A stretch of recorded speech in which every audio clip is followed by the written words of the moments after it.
Hello everyone, स्वागत है आप सभी का डाउटनेट के स्पोकन इंग्लिश क्लास में। और बच्चे, हमारा आज का जो लेक्चर है ये है WH family and subject verb agreement. आप सभी को पता है कि पिछले 3 लेक्चर्स में हम WH फैमिली वाले सेंटेंसेस को देख रहे हैं, साथ ही साथ हम किन सेंटेंसेस को देख रहे हैं, सब्जेक्ट वर्ब अग्रीमेंट आखिरकार क्या होता है इसके बारे में हम बात कर रहे हैं। आज लेक्चर नंबर 4 है और लेक्चर नंबर 4 में भी हम सब्जेक्ट वर्ब अग्रीमेंट की ही बात करेंगे। आखिरकार क्या चीज बताई थी मैंने आपको सब्जेक्ट वर्ब अग्रीमेंट में? मैंने एक चीज सिंपल सी आपको बताई थी कि जो भी कर्ता होता है, काम को करने वाला इंसान होगा हमारे सेंटेंसेस में, और जो भी क्रिया होगी उनकी एक दूसरे के साथ सहमति होनी चाहिए। मतलब अगर एक वचन करता है तो क्रिया एक वचन, अगर बहुवचन करता है तो क्रिया बहुवचन। लेकिन मैंने आपको बहुत सारे ऐसे एक्सेप्शंस बताए थे जहां पर ये वाला रूल अप्लाई नहीं होता। कुछ शब्द ऐसे हैं, कुछ सब्जेक्ट्स ऐसे हैं जो दिखेंगे तो प्लूरल लेकिन एक्चुअल में उनके साथ सिंगुलर वर्ब रखती है। अब हमें बोलते समय इन चीजों का बहुत ज्यादा ध्यान रखना होता है, क्योंकि हम गलत नहीं बोल सकते ना, हम नहीं सिंगुलर सब्जेक्ट के साथ प्लूरल वर्ब लगा सकते हैं। तो कहां पर सब्जेक्ट बेशक सिंगुलर हो वर्ब प्लूरल लग जाती है, या ऐसी चीजें कहां पर होती हैं, इस बात के बारे में हमने पिछली क्लास में बात की थी, काफी सारे एग्जाम्पल्स देखे थे।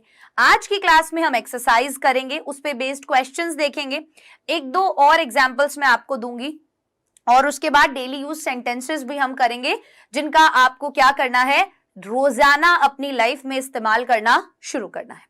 ये बात क्लियर हो गई है? चलिए, मैं आशा करती हूं कि आप लगातार बोलने की प्रैक्टिस तो जरूर कर रहे होंगे। मुझे आपके वीडियोस मिलते हैं और उनमें मैं देखती हूं कि बच्चे एक्चुअल में इतने कॉन्फिडेंटली ट्राई कर रहे हैं बोलने का, उन्होंने शुरुआत कर दी है और वो देखकर बहुत बहुत बहुत अच्छा लग रहा है। आप इसी तरीके से लगातार प्रैक्टिस मत छोड़िए, आप देखिएगा आपके अंदर एक बदलाव जरूर आएगा। ये छोटे छोटे ग्रामर के टॉपिक्स ये मैं आपको इसलिए बता रही हूं ताकि आप गलतियां ना करें छोटी छोटी जगह जो हम आम तौर पर इस्तेमाल करते हैं उन वाक्यों में। ठीक है, ज्यादा डिटेल में इसीलिए मैं आपको ग्रामर यहां पर नहीं पढ़ाऊंगी, क्योंकि स्पोकन इंग्लिश के लिए ग्रामर इतनी ज्यादा इंपॉर्टेंट नहीं होती। इंपॉर्टेंट तो होती है लेकिन इतनी नहीं होती। हमें यहां पर एक भाषा को बोलना सीखना है, ठीक है, तो वो हम सुनकर बोलकर इस तरीके से सीख सकते हैं। चलिए शुरू करते हैं।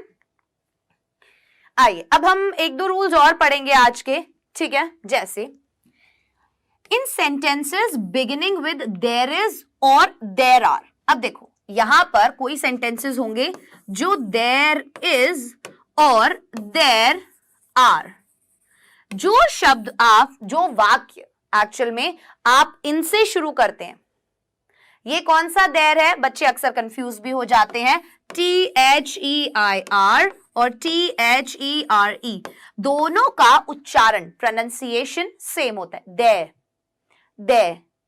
ठीक है, मैंने आपको एक बात और बताई थी, जिन भी वर्ड्स के एंड में ER या RE आता है, आप जब उन्हें प्रोनाउंस करेंगे, उनका उच्चारण करेंगे, तो बोलते समय वो शब्द साइलेंट हो जाते हैं। केवल आप बोलेंगे दे दे, उनका उच्चारण अ में बदल जाता है, दे।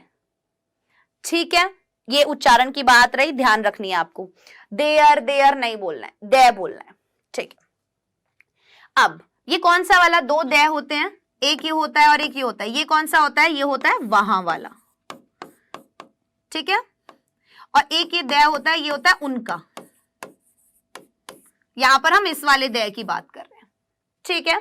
चलो, अब हमने बोला कि जो भी सेंटेंसेस बिगिनिंग शुरुआत, जिन भी सेंटेंसेस की शुरुआत जो है वो देयर इज और देयर आर से हो। सी, इसको भी हम क्या बोल रहे हैं? आ, क्योंकि इसके एंड में RE आ रहा है। So there are, there are नहीं बोलोगे, इससे आपका एक्सेंट और बेटर होगा, आपका प्रोनाउंसिएशन और अच्छा होगा।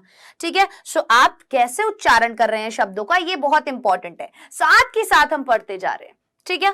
सो आप क्या बोलेंगे? There are, there is. Okay, अब बोल रहे हैं कि जो सेंटेंस, जो वाक्य होता है, उसकी जो शुरुआत होती है, जब वो देयर इज और देयर आर से होती है, the subject follows the verb. जो सब्जेक्ट होगा वो क्या करेगा? वर्ब के अनुसार होगा। जैसे Since there is not the subject, the verb agrees with what follows. अब क्योंकि there is कोई भी subject नहीं है, हमें नहीं पता कि वो subject क्या है जिसकी बात वो कर रहे हैं, तो हम क्या करेंगे, not the subject, the verb agrees with what follows. तो verb जो है वो किसके अनुसार लगता है, उसके आगे जो होगा। समझना एक बात मेरी, देखो, there are many questions. So verb के बाद जो चीज होती है ना उसके अनुसार होता है। अब यहाँ पे questions बोला, क्वेश्चंस क्या हुआ, प्लूरल हुआ, हुआ या नहीं हुआ, हुआ। सो इसीलिए हमने क्या किया, यहां पर आर लगाया, आर नहीं आ लगाया। There is a question. So see, verb के बाद जो आ रहा है उसके अकॉर्डिंग आप यहां वाली वर्ब लगाओगे। तो देयर आर और देयर इज, क्योंकि अब यहां पर एज सच कोई सब्जेक्ट नहीं है, there are many questions, there is a question. Difference क्या है, अब आपको कैसे पता चला मैम, एक जगह तो आपने दे के साथ आ लगाया, एक जगह आपने दे के साथ इज लगाया, ऐसा क्यों किया? तो यहां पर हमें समझना यह है कि वर्ब के बाद जो भी चीज हम बोल रहे हैं वो सिंगुलर है या प्लूरल है, उसके बारे में, उसके according.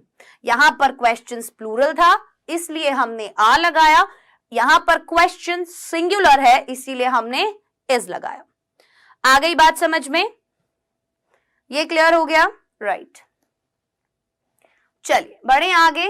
Next, collective nouns. Collective nouns क्या होते हैं? Are words that imply more than one person but that are considered singular and take a singular verb. See, collective nouns कुछ ऐसे शब्द होते हैं, नाउन्स आप पढ़ेंगे, संज्ञा आपने पढ़ी होगी भाई, Ram, Shyam, Sita, Gita, table, chair, pen, pencil, rubber, sharpener, TV, etcetera, ये सभी चीजें नाउन होती है। मैंने आपको बोला था कि संज्ञा जो है हम घिरे हुए हैं संज्ञा से। कलेक्टिव नाउन क्या होते हैं? जो समूह में होते हैं, ठीक है, जैसे टीम, क्लास, फैमिली, ये सब क्या है? Collective noun. क्या है ये? Collective noun. समूह इनके अंदर होता है। अब आप सोचेंगे फैमिली, फैमिली में तो कई सारे मेंबर्स होते हैं, लेकिन हम यहां पर एक फैमिली की बात कर रहे हैं, हम यहां पर एक फैमिली की बात कर रहे हैं। दो फैमिलीज हो जाएंगी, तीन फैमिलीज हो जाएंगी, राइट। क्लास, एक क्लास की बात करें, क्लासेस, दो क्लास हो जाएंगी, तीन हो जाएंगी, चार हो जाएंगी, पांच हो जाएंगी, प्लूरल में चली जाएंगी। सो समझना मेरी बात, कुछ नाउन ऐसे होते हैं जो आपको दिखाई देंगे सिंगुलर, अब यहां पर सॉरी दिखाई देंगे प्लूरल। जैसे टीम है, आप सोचेंगे टीम में तो बहुत सारे मेंबर्स होते हैं, बहुत सारे सदस्य होते हैं, ये तो प्लूरल होगा, लेकिन हम उसे सिंगुलर ट्रीट करते हैं। यहीं पर बोला गया है कि हम उसे सिंगुलर ट्रीट करते हैं, इसीलिए हम वहां पर सिंगुलर वर्ब ही लगाते हैं। जैसे कोई भी ग्रुप होगा, कोई भी टीम होगी, कोई भी कमिटी होगी, कोई भी क्लास होगी, कोई भी फैमिली होगी, सो वहां पर हम इन सभी के साथ सिंगुलर वर्ब ही लगाएंगे, ठीक है। For example, the team runs during practice. अब देखो यहां पर टीम, अब आप सोचोगे यार टीम में तो बहुत सारे लोग हैं और सभी दौड़ते हैं, तो हम यहां पर रन क्यों नहीं लिख रहे? नहीं, टीम जो है वो एक है, कई सारे लोगों का एक समूह है। यहां पर समझने की बात पता है क्या है? देखो, जब कई लोगों का समूह किसी एक लक्ष्य के लिए काम कर रहा हो, यहां पर अब हमारी क्रिकेट टीम है, क्रिकेट टीम क्या कर रही है? एक इंडिया के लिए खेल रही है, उन सभी का लक्ष्य एक है और वो एक समूह में खेल रहे हैं। क्लास, क्लास में आप बैठे हैं, मान लीजिए 12th क्लास है, तो 12th क्लास में जितने भी बच्चे हैं वो सभी क्या कर रहे हैं? अपनी 12th क्लास पार कर रहे हैं, पढ़ रहे हैं 12th क्लास को, सभी का लक्ष्य सेम है, सभी सेम एग्जाम देंगे। क्लियर हुई बात? तो वो लोगों का समूह, वो लोगों का ग्रुप जो किसी एक लक्ष्य के लिए काम कर रहा हो, जिन सभी का लक्ष्य एक हो, ठीक है। बैंड मान लीजिए, बैंड जो होता है वो क्या होगा? उसमें सभी लोग कुछ ना कुछ प्ले कर रहे हैं, लेकिन वो एक टीम में काम करे, ग्रुप उनका जो है वो एक है। तो इसीलिए हो सकता है इनके अंदर अलग अलग कई लोग होते हैं, लेकिन हम इन्हें एक मानते हैं क्योंकि इनका लक्ष्य सेम होता है, ये सेम काम कर रहे होते हैं, राइट। सो सी, इसीलिए हमने यहां क्या किया? रन्स लिखा। क्यों लिखा रन्स? क्योंकि हमने क्या बोला था कि अगर सब्जेक्ट सिंगुलर होगा, सो ये सब्जेक्ट यहां सिंगुलर है, इसीलिए हमने रन के साथ एस लगा दिया। So the team runs during practice, right? जो टीम है वो दौड़ती है अभ्यास के दौरान। The committee decides how to proceed. जो कमिटी है वो ये निर्णय लेती है कि आगे कैसे बढ़ना है। So decides, decide के साथ हमने S लगा दिया। The family has a long history. See, family के साथ हमने has लगाया। So बोलते समय हमेशा ध्यान रखना कि आप family ये मत सोचना कि plural है। टेंसेस हमने इसीलिए पहले पढ़े ताकि हमें पता हो has, have, is, am, was, were, will, shall, इनका यूज हम कहाँ करते हैं। सो इसीलिए यहां पर सबसे पहली बात यह है कि हमें यह पहचानना होगा कि जो भी हमारा सब्जेक्ट है जो हम बोल रहे हैं वो सिंगुलर है या प्लूरल। अब आप फैमिली वर्ड का इस्तेमाल अक्सर करते होंगे, लेकिन उसके साथ वर्ब कौन सी लगेगी, अब से आप हमेशा ध्यान रखेंगे। वर्ब हमेशा उसके साथ सिंगुलर लगेगी, चाहे आप प्रेजेंट टेंस में बात करें, पास्ट में बात करें या फ्यूचर में बात करें। फैमिली विल लगेगा, फैमिली वॉज लगेगा, फैमिली इज लगेगा, फैमिली हैज लगेगा, फैमिली हैड लगेगा। Am I clear? Clear. So see, the family has a long history. Has हम हमेशा singular subject के साथ लगाते हैं और have plural subject के साथ। The family has never been able to agree. So see, again हमने यहाँ पर has का यूज किया। ठीक है, ये बात हमें समझ में आ गई क्या कि जब भी कोई ऐसे वर्ड्स मतलब कोई भी ऐसे नाउन जो ग्रुप की बात करे, लेकिन कैसा ग्रुप, जो किसी एक लक्ष्य के लिए काम कर रहा हो, टीम होती है, क्लास होती है, फैमिली होती है, वो एक होती है, राइट? चलिए, in sentences that begin with here और there the subject follows the verb. अब जो भी सेंटेंसेस हियर और देयर, हियर हियर हियर नहीं, हियर और देयर, हियर और देयर के लिए जो भी सेंटेंस शुरू होते हैं उनके बाद हम कैसे लगाते हैं, सब्जेक्ट फॉलोज दी वर्ब। सब्जेक्ट जो है वो क्या लगेगी, वर्ब के अकॉर्डिंग लगेगी। सो सी, हियर इज माय वॉलेट। सो यहां पर ये सी वॉलेट जो है वो क्या है, सिंगुलर है। हियर यहां पर क्या है, यहां पर हियर इज माय वॉलेट, यहां रहा मेरा wallet, right? There are 30 dolphins in the water. So 30 dolphins की बात हमने की, ये यहां पर प्लूरल हो गया, इसीलिए हमने यहां पर इसके साथ आ लगाया। समझ में आई ये बात? आ गई। So वो सेंटेंसेस जो शुरू हो here और there से, उनके अकॉर्डिंग क्या लगता है, जो बाद में उनका सब्जेक्ट दिया गया है उसके अकॉर्डिंग लगती है। जैसे here is my wallet, there are 30 dolphins. So wallet यहां पर एक वचन है, सिंगुलर है। तो ये कुछ एक्सेप्शंस हैं जिनका आपको थोड़ा सा ध्यान रखना होगा ताकि आप क्या करें, जब बोलें तो इन सब चीजों का थोड़ा सा ध्यान रखें। ठीक है, चलिए अब यहां पर आपको कुछ क्वेश्चंस दिख रहे हैं। So let's solve the questions. हम देखते हैं कि कैसे हमने जो भी सब्जेक्ट वर्ब अग्रीमेंट के अभी तक रूल्स देखे, क्या वो हमें अच्छे से समझ में आए। आइए जानते हैं। See, bread and butter blank space served for breakfast. Bread and butter क्या किया गया, सर्व किए गए। सर्व्ड मतलब क्या होता है, परोसना। सर्व्ड मतलब परोसना। मैंने सर्व आपको पिछली क्लास के डेली यूज सेंटेंसेस में भी पढ़ाया था। सर्व मतलब परोसना। So bread and butter blank space served for breakfast. अब आप सोचेंगे कि यहां पर एंड का यूज हुआ है, ठीक है, और यहां दो अलग अलग चीजें हैं, लेकिन ब्रेड एंड बटर, ब्रेड के ऊपर बटर लगी हुई है, तो वो एक डिश है। वो क्या है, एक डिश है। मैंने आपको वहां यही बोला था कि जब दो अलग अलग लोगों की बात कर रहे हो तब तो प्लूरल लगेगा, जब दो अलग अलग चीजों की बात कर रहे हो तब तो प्लूरल वर्ब लगेगा। और जब आप सेम चीज की बात कर रहे हो, जैसे मैंने एग्जांपल दिया था, the captain and the coach of the team, मतलब यहां पर दोनों चीजें सेम है। ब्रेड एंड बटर, ब्रेड पर बटर लगी होती है तो ये एक ही ब्रेड है, ठीक है, ये एक ही डिश है। So, इसीलिए हम यहां क्या करेंगे, was लगाएंगे, सिंगुलर वर्ब लगाएंगे। ब्रेड एंड बटर अलग अलग नहीं है यहां पर, ठीक है। चलो अगला क्वेश्चन देखते हैं। The horse and carriage blank space at the door.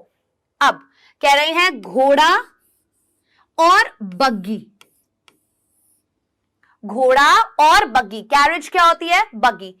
Blank space at the door. अब यहां पर आप क्या लिखेंगे? आप लिखेंगे इज एट द डोर या फिर आर एट द डोर। यहां पर समझने वाली बात क्या है कि क्या ये जो दोनों चीज हैं वो अलग अलग हैं या फिर ये जो दोनों चीजें हैं वो सेम है। सो सिंपल सी बात है, जैसा यहां पर ब्रेड एंड बटर का मैंने बताया वैसे ही यहां पर घोड़ा गाड़ी की बात की जा रही है। The horse and the carriage. तो हॉर्स जो है वो कैरेज से अटैच्ड है, राइट? जहां पर जो घोड़ा है वो गाड़ी से जुड़ा हुआ है। सो क्या बोल रहे हैं? Horse and the carriage. Carriage बग्गी। सो घोड़ा गाड़ी की बात यहां की जा रही है, इसीलिए ये एक ही चीज है, इसीलिए हम क्या लगाएंगे? इज एट द डोर, वो दरवाजे पर है। आर एट द डोर नहीं, are at the door no, नहीं लगाएंगे। अब आया समझ में क्यों मैंने आपको ये बात समझाई, क्यों मैंने सब्जेक्ट वर्ब अग्रीमेंट वाली चीज आपको पढ़ाई? ताकि आप ऐसी चीजें गलत ना बोले। आपको जब आप बोले तो आपको पता हो कि क्या मैं दो अलग अलग चीजों की बात कर रहा हूं या मैं एक ही चीज की बात कर रहा हूं। Next, my brother blank space to be an astronaut. See my brother, यहां पर ब्रदर, ब्रदर नहीं, ब्रदर नहीं, ब्रदर, ब्रदर, द ही लगाएंगे। सो कह रहे हैं माय ब्रदर, यहां पर क्या है? ये मेरा भाई। मेरा भाई मतलब सिंगुलर हो गया। अब सब्जेक्ट सिंगुलर हो गया, वो क्या बनना चाहता है? वो एक एस्ट्रोनॉट बनना चाहता है। सो इसीलिए सिंगुलर सब्जेक्ट होगा तो क्या करेंगे? वांट और वांट्स में से हमें लिखना है, तो हम क्या करेंगे? वर्ब की फर्स्ट फॉर्म के साथ एस या ईएस लगाएंगे। उसे सिंगुलर बनाने के लिए सिंगुलर सब्जेक्ट के साथ लगता है। इसीलिए मैंने बोला था टेंसेस वाला चार्ट अपने दिमाग में उतार लो, उसको चार्ट जाओ, उसको रट लो, अपने रूम में लगा लो, वो आपको अच्छे से आना ही आना चाहिए। इसीलिए माय ब्रदर वांट्स, चाहता है, to be an astronaut, astronaut बनना मेरा भाई चाहता है। क्लियर? Next, my parents.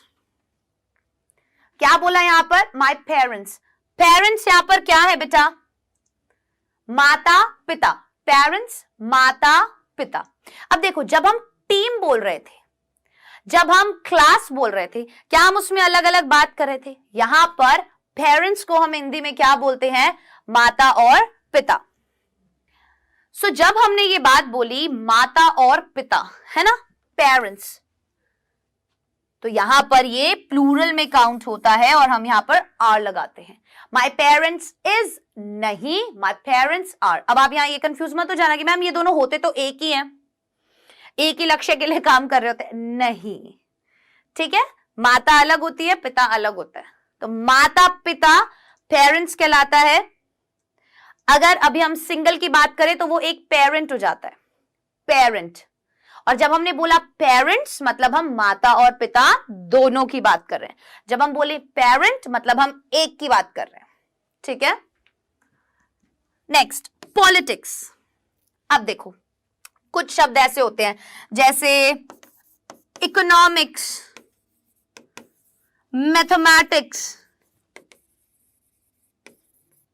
अब आप सोचो कि मैम इनके बाद में ना एस लग रहा है तो ये तो प्लूरल होंगे, वैसे ही यहां पर है पॉलिटिक्स। ये दिखने में प्लूरल है लेकिन ये होते सिंगुलर हैं, राइट। इकोनॉमिक्स अर्थशास्त्र, मैथमेटिक्स गणित, राइट, क्या है? एक वचन। सो वैसे ही पॉलिटिक्स राजनीति, पॉलिटिक नहीं बोलते, पॉलिटिक्स बोलते। सो पॉलिटिक्स राजनीति। सो दैट्स व्हाई हम क्या करेंगे? यहां पर सिंगुलर वर्ब लगाएंगे। सो politics is not something I am interested in. क्या बोला बच्चे हमने यहां पर? That politics is not something I am interested in, कि पॉलिटिक्स ऐसा कुछ नहीं है जिसमें मैं इंटरेस्टेड हूं, ठीक है। पॉलिटिक्स में मैं बिल्कुल भी इंटरेस्टेड नहीं हूं, वो ऐसा कुछ बोल रहे हैं। सो पॉलिटिक्स राजनीति, दिखने में प्लूरल लेकिन सब्जेक्ट सिंगुलर लगता है। सो आप पॉलिटिक्स देख के आर नहीं बोलेंगे। आप न्यूज ही देख लीजिए, न्यूज मतलब समाचार, राइट। सो इसीलिए ये सिंगुलर ही होता है, प्लूरल नहीं होता। दिखेगा प्लूरल लेकिन लगेगी साथ में सिंगुलर वर्ब। तो मैंने आपको एग्जांपल दिया, जैसे न्यूज हो गया, इकोनॉमिक्स हो गया, मैथमेटिक्स हो गया, पॉलिटिक्स हो गया। सो इनके साथ क्या लगता है, ये दिखने में प्लूरल होते हैं बट इनके साथ वर्ब सिंगुलर ही लगती है। ठीक, नेक्स्ट क्वेश्चन देखते हैं। The cost of essential commodities gone up. अब सी यहां पर एसेंशियल कमोडिटीज, कमोडिटीज कोई भी चीजें, एसेंशियल जरूरी, एसेंशियल जरूरी जो बहुत जरूरी है। अब जैसे एसेंशियल कमोडिटीज, जैसे कोविड के टाइम पे बोला था ना कि एसेंशियल चीजों के लिए मार्केट खुला रहेगा, बाकी फालतू चीजों के लिए नहीं खुला रहेगा। सो सी, जो दाम है किसके, जरूरी कमोडिटीज के, जो दाम है जरूरी कमोडिटीज के वो ऊपर चले गए हैं। सो यहां पर एक उन सभी चीजों की बात की जा रही है जो जरूरी है। तो मतलब जितनी भी चीजें हैं उनका लक्ष्य क्या है, क्या कर रही हैं वो जरूरत की चीजें हैं। तो यहां पर ये दिख प्लूरल रहा है लेकिन इसके साथ वर्ब क्या लगेगी, singular. So the cost of essential commodities has gone up, has gone up. Has क्यों बोलेंगे हम, क्योंकि सिंगुलर सब्जेक्ट है। ठीक है, चलो। Her clothes blank space made of expensive fabrics. उसके जो कपड़े हैं, उसके जो कपड़े हैं, सो यहां पर लिखा है clothes, clothes कपड़े, अलग अलग कपड़ों की बात की है। तो उसके कपड़े जो है वो किससे बने हुए हैं, एक्सपेंसिव फैब्रिक्स से, बहुत महंगे कपड़े से बने हुए हैं। सो are Her clothes are made of expensive fabrics. Plural है क्योंकि। Either Manu or I blank space to go. See, यहां पर दोनों में से एक की, या तो either, या तो see, या तो मनु या मैंने आपको कल बताया था जब दो लोगों की बात हो रही हो और दूसरा अगर जो सब्जेक्ट हो वो I हो और उनके बीच में आइदर और लग रहा हो, अगर दो सब्जेक्ट हो उनके बीच में आइदर और लगा हो और दूसरा वाला सब्जेक्ट आई हो, हमेशा आप ऐसा ही करेंगे, आप दूसरा सब्जेक्ट आई रखेंगे। आई और मनु मत बोलना, मनु और आई। समझ में आई? सो आई आप अपने आप को बाद में रखिए ताकि आप जो वर्ब लगाएं वो आई के अकॉर्डिंग सिंगुलर लगाएं। I has to go. So see, either Manu or I has to go. Either Manu or I has to go. Either Manu or I has to go. क्योंकि या तो मनु या मैं, मतलब हम दोनों में से किसी एक को। तो जब एक की बात आ गई तो हम एक वचन क्रिया ही लगाएंगे, इसीलिए हमने लिखा either Manu or I has to go. Okay, चलिए, समझ में आ रहा है? वर्ब्स का यूज बहुत इंपॉर्टेंट होता है स्पोकन इंग्लिश में। गलत वर्ब्स हम नहीं लगा सकते हैं और ऐसे ही धीरे धीरे हम सीखेंगे। अब अगर इन 10-15 रूल्स में से आपको 2-3 भी याद रहते हैं सो वो भी बहुत अच्छी बात है, याद रहने चाहिए। आप 2-3 जगह तो कम से कम गलती नहीं करेंगे, राइट? आइए, neither माला nor her parents, ना ही तो माला ना ही उसके parents, blank space at the party, was at the party or were at the party. So see, यहां पर बात की गई पेरेंट्स की।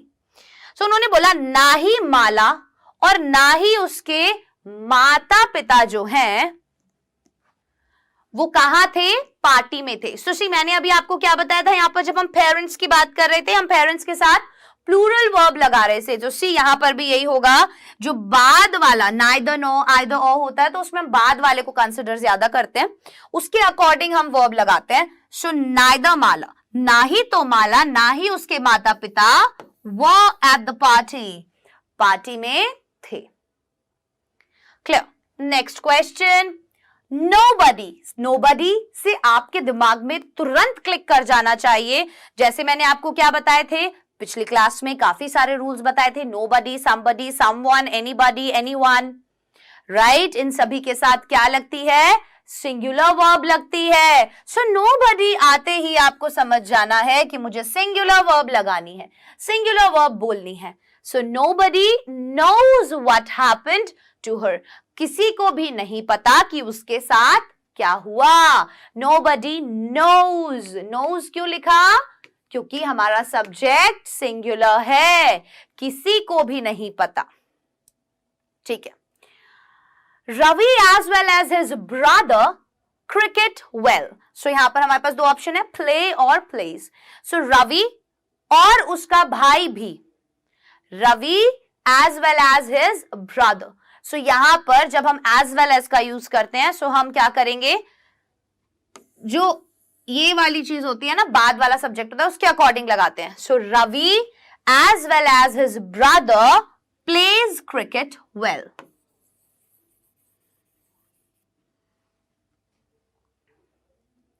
क्लियर हो गई बात? चलिए, एवरीबॉडी, अब जैसे ही एवरीबॉडी आ गया आपको समझ में आ जाना चाहिए, हम सीधा सीधा क्या करेंगे, everybody respects a man of integrity. So everybody respects, singular verb, ठीक है। इंटेग्रिटी क्या होती है? जिसके अंदर हम कहते हैं बहुत तमीज होती है, बहुत अदब होता है, ठीक है। आ गई बात समझ में? यूज कर पाएंगे अब आप करेक्ट फॉर्म ऑफ वर्ब्स यहां पर। चलिए, अब बारी आ गई कुछ डेली यूज सेंटेंसेस की, और हमारा आज का पहला सेंटेंस है, अलमीरा को आधा खुला रखो। अलमीरा, हमारे घर में जो अलमारी हम हिंदी में बोलते हैं, उसे हम इंग्लिश में बोलते हैं अलमीरा। अलमीरा क्या बोलते हैं बेटा? अलमीरा, अलमारी नहीं, अलमीरा।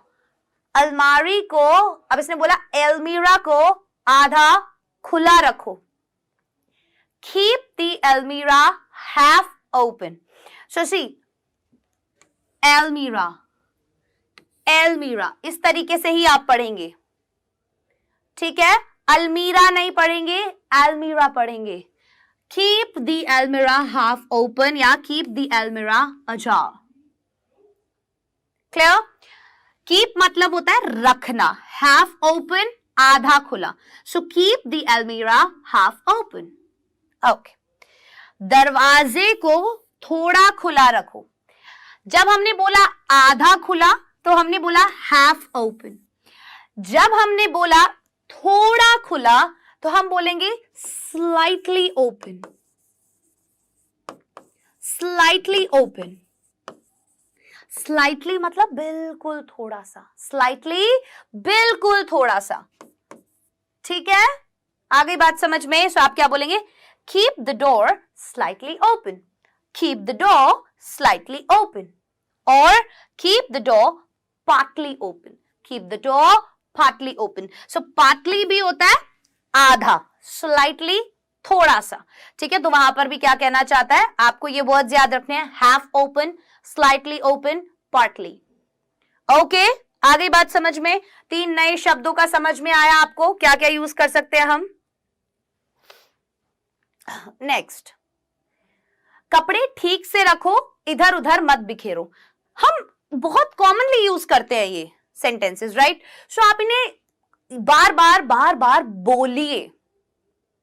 ओके, सी, कपड़े ठीक से रखो, keep the clothes properly, keep the clothes properly, इधर उधर मत बिखेरो, don't mess up.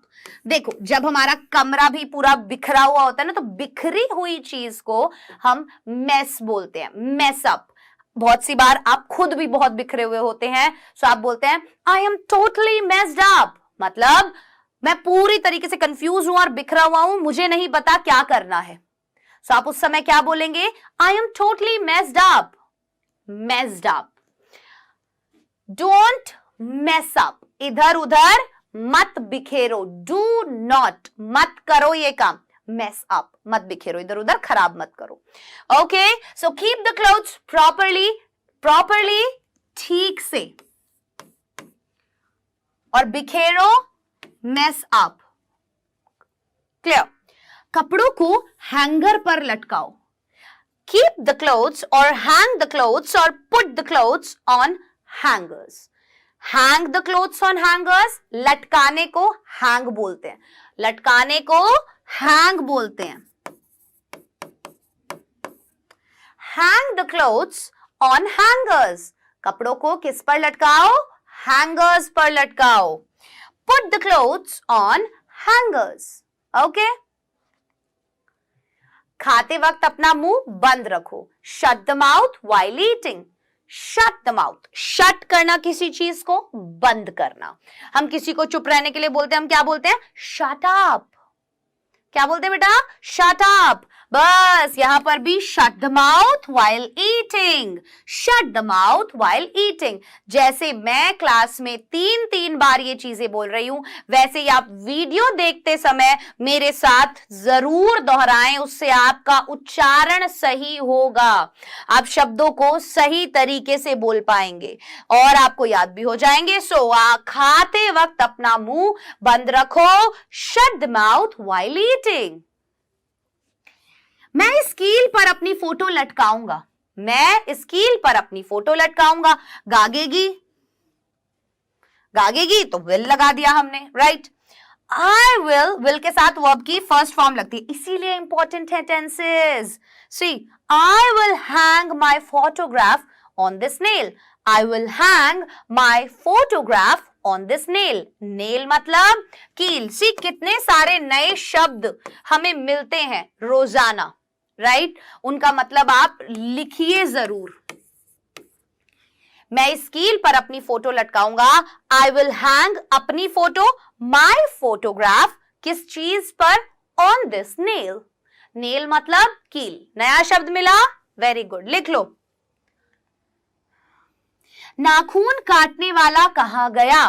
Where is the nail cutter और where is the nail clipper.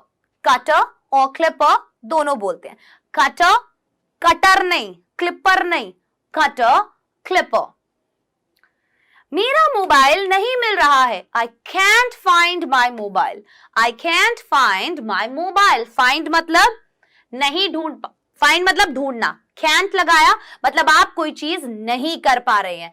तो सकता होता है ना जब, तो उस समय हम यूज करते हैं can. So I can not find my mobile.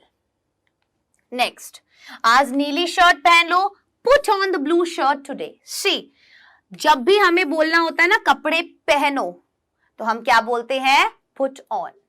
एक चीज और मैं नहीं बताना चाहूंगी, जैसे हम यूज करते हैं ड्रेस अप, वैसे ही एक शब्द होता है ड्रेस डाउन। जब आप नॉर्मल हैं और नॉर्मल से आप अच्छा तैयार हो रहे हैं, आप बोलेंगे ड्रेस अप, राइट। आप किसी को कॉम्प्लीमेंट भी करते हैं कि you are very nicely dressed up, right, कि आप बहुत प्यारे तरीके से ड्रेस्ड अप है, मतलब आपने बहुत अच्छे कपड़े पहने हैं प्रॉपरली। तो नॉर्मल से आप जब बेहतर कपड़े पहनते हैं, दैट इज ड्रेस अप। अगर हमें कहीं ऐसे नॉर्मल सी जगह जाना है और हम सूट बूट पहनकर, शेरवानी पहनकर, लहंगा वहंगा पहनकर तैयार हो जाएं, मतलब कोई ऐसी जगह नहीं है जहां आपको ऐसे कपड़ों में जाना चाहिए, सो आप क्या बोलेंगे? Dress down, dress down. आप सामने वाले को बोलेंगे I think you should dress down, मुझे ऐसा लगता है कि तुम्हें थोड़ा सा ड्रेस डाउन होना चाहिए। ड्रेस डाउन मतलब थोड़े नॉर्मल कपड़े पहनने चाहिए, तुमने ज्यादा अच्छे कपड़े पहन लिए। ड्रेस अप, ड्रेस डाउन याद रहेगा, नई चीज समझी आज हमने। चलिए, सो आज नीली शर्ट पहनो, put on the blue shirt today. पहनने को पुट ऑन बोलते हैं। क्या बोलते हैं पहनने को?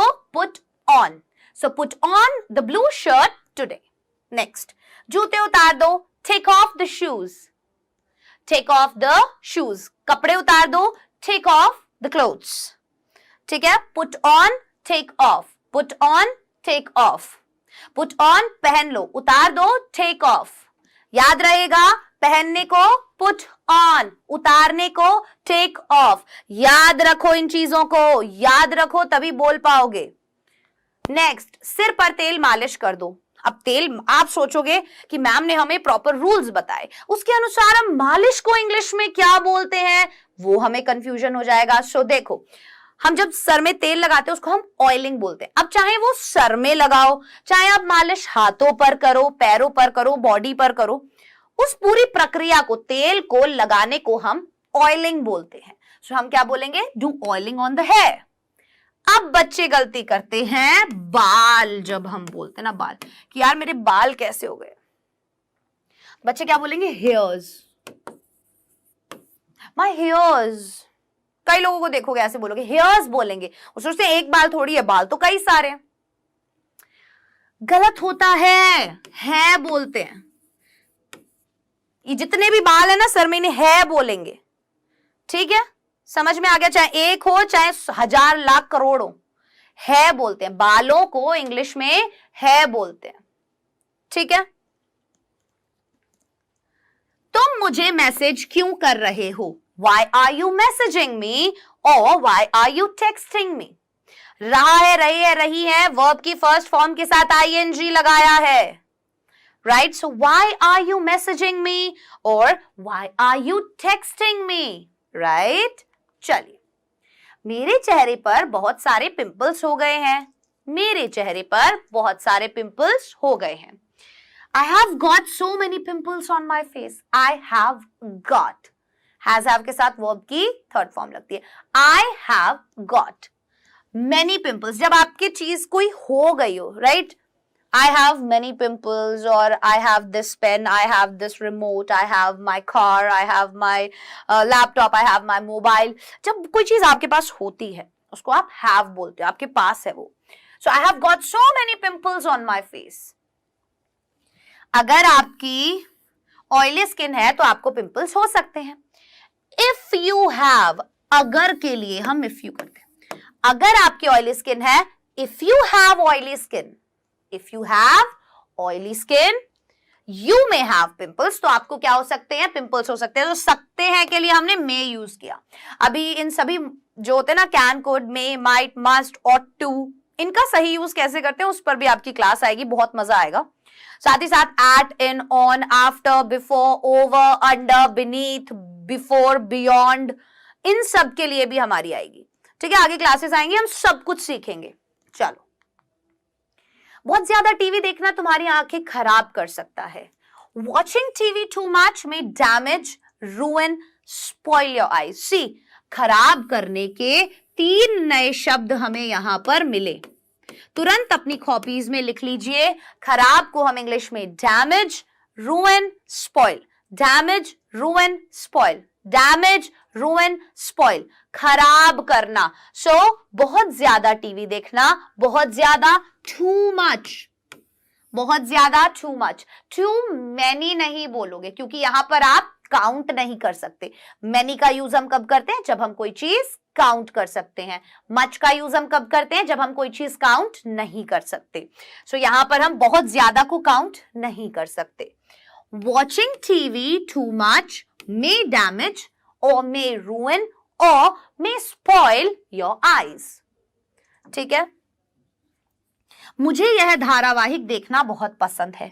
I love to watch the serial. I love to watch the serial.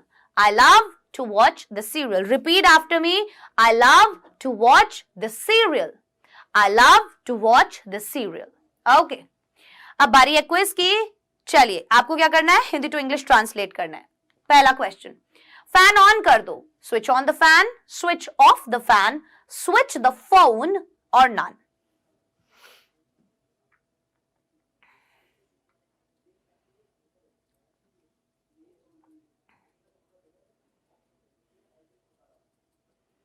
Next question, पंखा तेज चल रहा है। The fan is running fast, the fan was running slow, the fan fast और नन।